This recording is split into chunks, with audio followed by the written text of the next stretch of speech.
We've been programmed to think that we have to work, but I haven't had a job in over 8 years and I'm not planning on ever having a job again. So if you also want a life full of travel, freedom, joy, time, then keep watching because I'll share the 3 steps so you never have to work again. Most people work 5 out of 7 days out of the week. And I think if aliens landed on Earth, they would be absolutely shocked to see that we spend most of our days working. In school, we were taught that this is just the next step after school. You will work. And I never questioned that. But then I realized it's an absolute lie. Today I will share the steps that I took to reduce my workload to only 4 hours a week.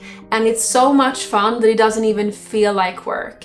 And I will teach you the book that I read that completely changed my life and helped me do this. So stick around if this sounds interesting to you. If you don't question this programming, you'll spend your life dreading Mondays and counting down to the weekends. You'll have freedom first when you hit retirement, if you survive that long. Most people realize this way too late, so don't let that be you. I used to believe I had to work long work hours. I spent years in office jobs, but I was always so drained after work. And I think it's worse for sensitive souls. I absolutely dreaded Mondays until one day when I read The 4-Hour Work Week by Tim Ferriss. It completely shifted my reality, and here's what I realized was the biggest problem. People don't realize that they're trading time for money, which means your income is always limited by your hours. So no, you're not lazy, you've just been given the wrong blueprint. We were never meant to work like machines. We've normalized exhaustion, living for the weekend, and burnout. No wonder that anxiety and depression are at an all-time high. So, how can you actually quit your job? Number 1 is to find your purpose. The saying is true, do what you love and you'll never work a day in your life. I built a business around my purpose, which is helping other spiritual people find their purpose. And you can do the same. So my action item to you is to find your purpose. Ask yourself, what lights you up? Make a list literally of everything that lights you up. Is it cooking? Is it playing with your kids? Is it yoga? These are all clues to what your purpose could be. So let's say your biggest passion is yoga. Make YouTube videos teaching people yoga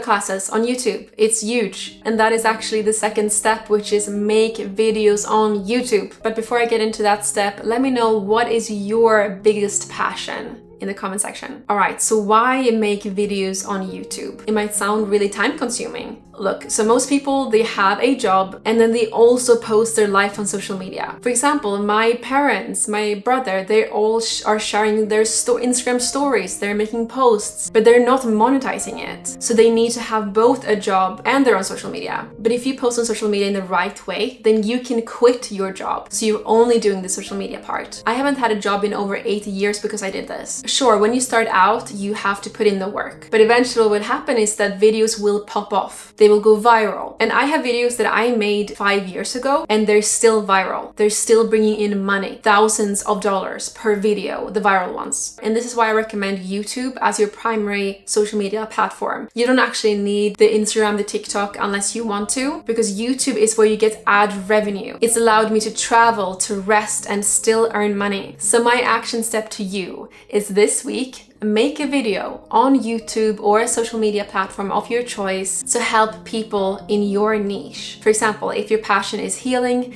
then teach people how to heal their throat chakra so that they can be more confident speaking. And by the way, if you want more guidance around this, then definitely book a free clarity call, link in the description, on how to build a soulful online business. Step number 3, once you've started creating videos, is to launch one signature course. Ad revenue is great, but you can earn way more money by also selling a course. So to put that in your descriptions and in your bio. And if you're a newbie business owner, it's so tempting to start to create lots of products, ebooks, memberships, masterminds, courses, but it will just be so time consuming. It will lead to so much tech overwhelm that it will actually hinder your profits. This is what happened to me. I burnt out. I had too many offerings and my clients were confused. They were like, you have a book about this this topic, but also a course and like what's the difference, which product do I choose. So instead I stripped away all my products, so I only have one course now, Nomad Freedom Academy, and now my content all leads people through this funnel. So I can focus on this, updating it, tweaking it. So if you also get tech overwhelm easy, then I can highly recommend that you only have one signature program. And if you want to learn more about this business model, I call it the Nomad Freedom business model, then check out my other video about the best business model for spiritual people. So to summarize, find your purpose, make videos on social media, and put a link to your course in the description and bio. This way you're earning passive income from your videos, so you can take months off traveling, enjoying your hobbies, enjoying your life, so you never have to work a job again. You were not born to be a cog in the machine. You have gifts that the world needs. Let me know if this resonated, and have a beautiful day.